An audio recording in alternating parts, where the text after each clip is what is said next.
नमस्कार. UPSC CSE PYQ सिरीजमध्ये आपलं स्वागत आहे. आपण 1979 ते 2023 पर्यंतचे UPSC पूर्व परीक्षेला विचारण्यात आलेल्या प्रश्नांचं ॲनालिसिस पाहत आहोत. तर पहा, याच्यापूर्वी आपण फर्स्ट चॅप्टर आणि सेकंड चॅप्टर ऑफ एन्शंट हिस्ट्रीचा केलेला आहे. आता थर्ड चॅप्टर आपण सुरुवात करतोय.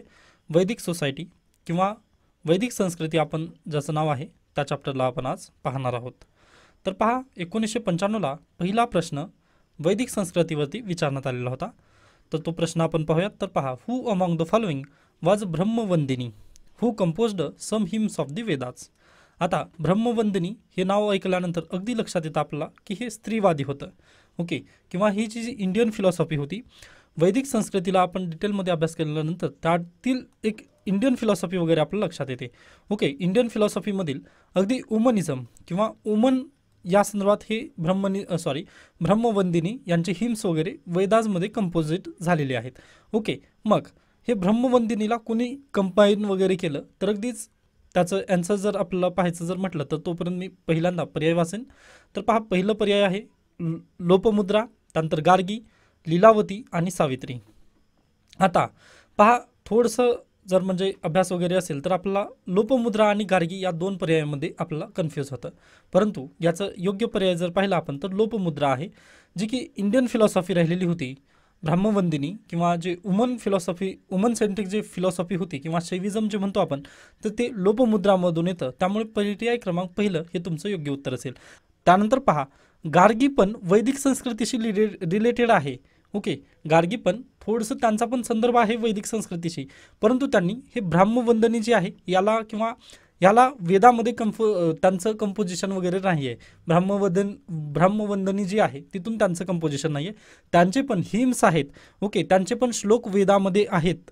गार्गींचे पण जे श्लोक आहेत ते वेदामध्ये आहेत, परंतु ब्रह्मवंदनी हे श्लोक वगैरे त्यांचे नाही आहेत.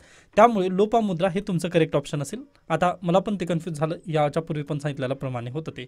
ओके, त्यानंतर दुसरा प्रश्न आपल्यासमोर येतो. पहा, द टर्म आर्यन डिनोट्स, म्हणजे जे आर्यन ही जी टर्म आहे किंवा हे जे शब्द आहे हे काय दर्शवतं. 1999ला हा डायरेक्टली प्रश्न आलेला होता.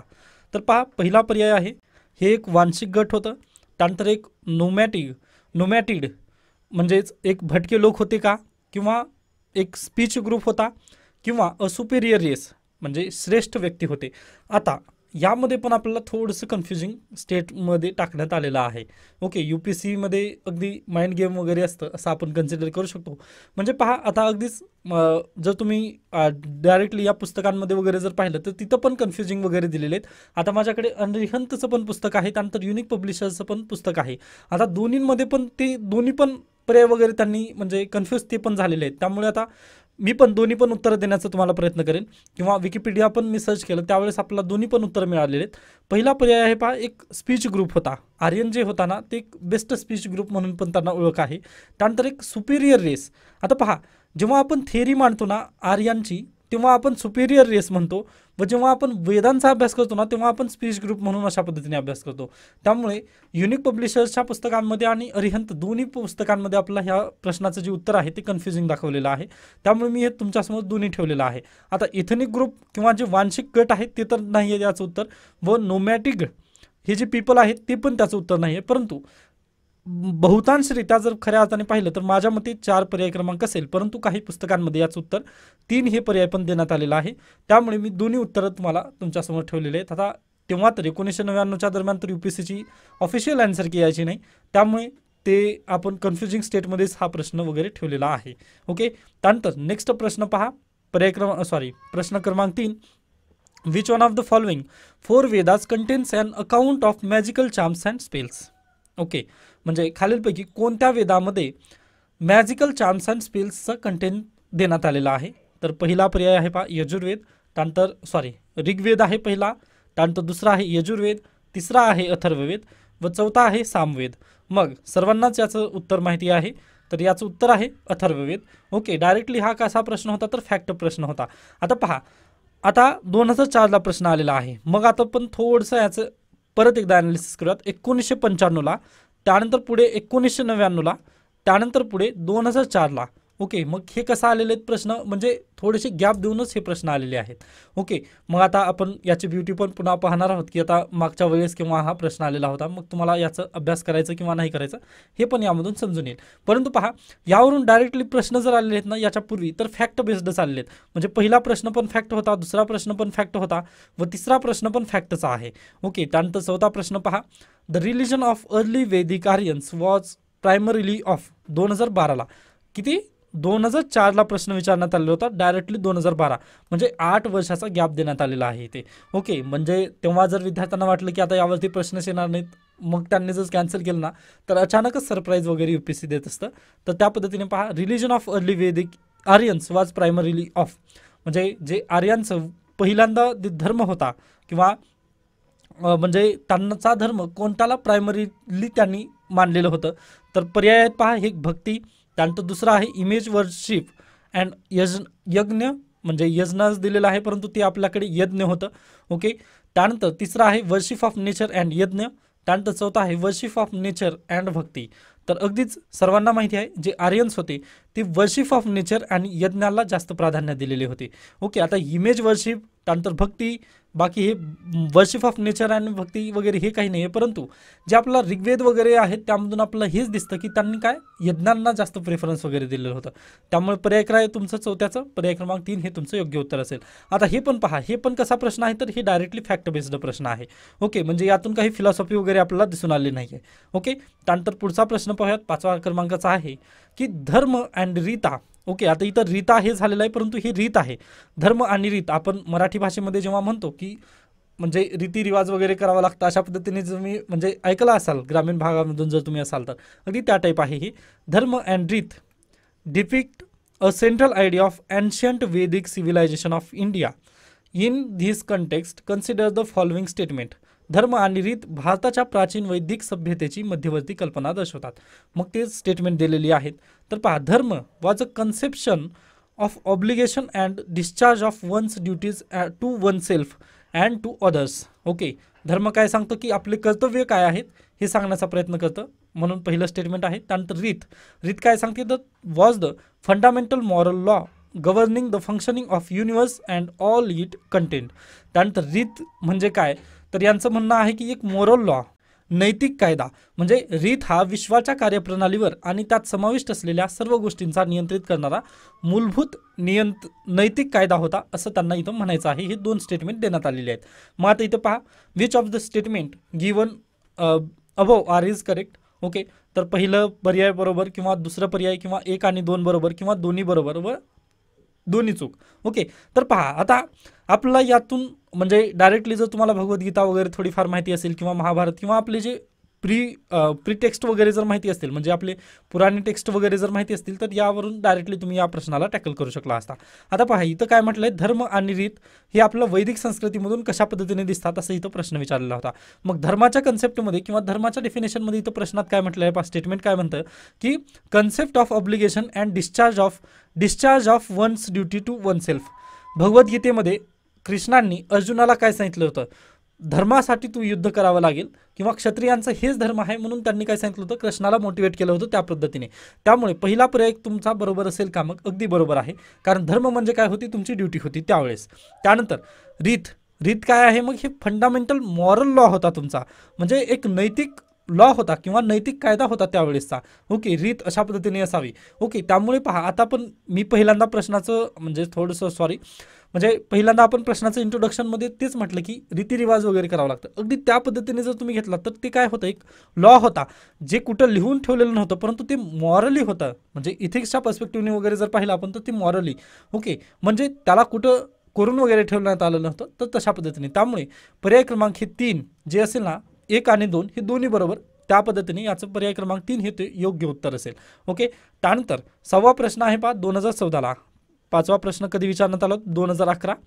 त्यानंतर 6वा प्रश्न 2014ला विचारण्यात आलेला आहे.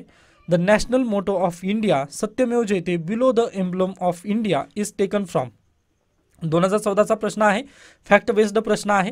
आता हा पण प्रश्न आय थिंक MPSCला भरपूर वेळा विचारून झाला असेल किंवा कंबाईनला पण हा प्रश्न विचारून गेला असेल.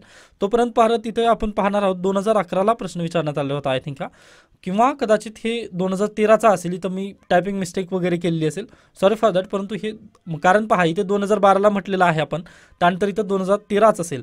व हे पहा, हे प्रश्न कसा होता, फिलॉसॉफी बेस्ड होता. ओके, थोडंसं फिलॉसॉफी तुम्हाला माहिती असायला हवी, कारण अगदी कोणत्याही पुस्तकामध्ये वगैरे आपल्याला धर्माची आणि रीतीची वगैरे डेफिनेशन देण्यात आलेली नाही, त्यामुळे हा फिलॉसॉफी बेस्ड होता प्रश्न. त्यानंतर दुसरा प्रश्न लगेच 2014ला विचारलेला आहे, तो फॅक्ट बेस्ड आहे. ओके, तर पहा सत्यमेव जयते कशामधून घेण्यात आलेला आहे, मग कथा उपनिषद, चांदोग्य उपनिषद, त्यानंतर ऐतरेय उपनिषद किंवा मुंडक उपनिषद. तर पर्याय क्रमांक 4 जो आहे तो तुमचा योग्य पर्याय असेल. त्यानंतर आता आपल्याकडे काय सध्याला G20ची परिषद चालू आहे. मग G20मध्ये जे वसुधैव कुटुंबकम हा जो शब्द देण्यात आलेला आहे, तो कोणत्या उपनिषदामधून घेण्यात आलेला आहे किंवा कोणत्या टेक्स्टमधून घेण्यात आलेला आहे, त्याचं उत्तर तुम्ही मला कमेंट सेक्शनमध्ये सांगायचं आहे, कारण याचे चान्सेस जास्त आहेत. हा प्रश्न आज 2023 किंवा आता 2023च्या आता सर्व परीक्षा संपल्या आहेत, 2024ला नाही तरी 2025च्या ॲस्पिरंटला तरी हा प्रश्न नक्की पडू शकेल. त्यामुळे प्लीज याचं उत्तर तुम्ही मला नक्की सांगू शकता. व हे उत्तर जे आहे ना, मी याच्यापूर्वी घेतलेलं आहे, जे न्यूज ॲनालिसिसचं व्हिडिओ असतं ना आपलं, त्या व्हिडिओमध्ये तुम्हाला याचं उत्तर अगदी मिळालेलं आहे. ओके, त्यामुळे मी त्याची वाट पाहतो. कमेंट सेक्शनमध्ये तुम्ही त्याचं उत्तर नक्की देऊ शकता. त्यानंतर शेवटचा प्रश्न आहे 2017 साली आलेला, व ते घेऊन आपण थांबणार आहोत. तर 7वा प्रश्न आहे पहा, with reference to the difference between culture of Rigvedic Aryans and the Indus valley people. आता पहा 2014ला फॅक्ट जर आलं, त्यानंतर 2017ला यांनी काय केलेलं आहे, ऋग्वेदिक म्हणजे वैदिक संस्कृती आणि आपली जे इंडस व्हॅली सिव्हिलायझेशन होतं त्यांचं डिफरन्स बिटवीन वगैरे इथं काढण्याचा त्यांनी प्रयत्न केलेला आहे. मग आता एक स्टेटमेंटला लगेच तिथंच आपण हे करूयात, कारण 3 स्टेटमेंट आहेत. ओके, त्या स्टेटमेंटचं तिथंच न्याय देण्याचा वगैरे प्रयत्न करेन मी. पहिलं स्टेटमेंट काय सांगतं पहा, ऋग्वेदिक Aryans used the coat of mail and helmet in warfare, whereas the people of Indus Valley civilization did not leave any evidence of using them. आता पहा, जे वैदिक पिरियडमधील जे पीपल्स आहेत ना, त्यांनी हेल्मेट किंवा त्यांच्याकडे जे तलवारी वगैरे होत्या त्याचा त्यांनी उपयोग केलेला आहे व त्याचे एव्हिडन्स आपल्याला सापडलेले आहेत, असं पहिलं स्टेटमेंट आहे. परंतु जे इंडस व्हॅली सिव्हिलायझेशनमधील पीपल आहेत त्यांनी हेल्मेटचा वगैरे वापर केला नाही किंवा युद्धाचे वगैरे आपल्याला तिथं पुरावे सापडले नाहीत, असं त्यांचं म्हणणं आहे व हे स्टेटमेंट अगदी बरोबर आहे. ओके, आता अगदीच प्राण्यांसोबत त्यांची हे झाली असेल इंडस व्हॅली सिव्हिलायझेशनची, परंतु त्यांनी अशा पद्धतीने म्हणजे पूर्ण युद्ध वगैरे तसं झालेलं आपल्याला कुठंही दिसून आलं नाही आहे किंवा त्यांच्या टेक्स्टमध्ये तर अद्याप आपल्याला लिपी त्यांची समजली नाही, तो एक मुख्य प्रॉब्लेम. परंतु तसे आपल्याला एव्हिडन्स नाही, त्यामुळे पहिलं स्टेटमेंट तरी अद्याप बरोबर आहे. त्यानंतर दुसरा स्टेटमेंट आहे पहा, की Rigvedic Aryans knew gold, silver and copper, whereas Indus valley people knew only copper and iron. आता पहा, परत वाचतो मी, ऋग्वेदिक पीपलला काय गोल्ड म्हणजे सोनं, चांदी आणि तांब या तिघांची काय होती, यांना जाणीव होती असं त्यांचं म्हणणं आहे. परंतु इंडस व्हॅली सिव्हिलायझेशनची जे पीपल होते त्यांना काय होतं, फक्त कॉपर आणि आयर्न यांचीच माहिती होती. मग आता पहा, आयर्नचा शोध आपण याच्या मागच्या व्हिडिओमध्ये आपण हे शिकलेलं आहे, किंवा तुम्ही जर इंडस व्हॅली सिव्हिलायझेशनचं जर परिपूर्णरित्या अभ्यास केला असेल किंवा माझं हे PYQचं पण सिरीजचं व्हिडिओ जरी पाहिला असेल तरी तुम्हाला जे लोखंड आहे ना त्यावरती प्रश्न आलेले आपल्याला पाहायला मिळतात व यावरून लोखंड किती महत्त्वाचा होता टॉपिक हे आपल्याला डायरेक्टली समजतं.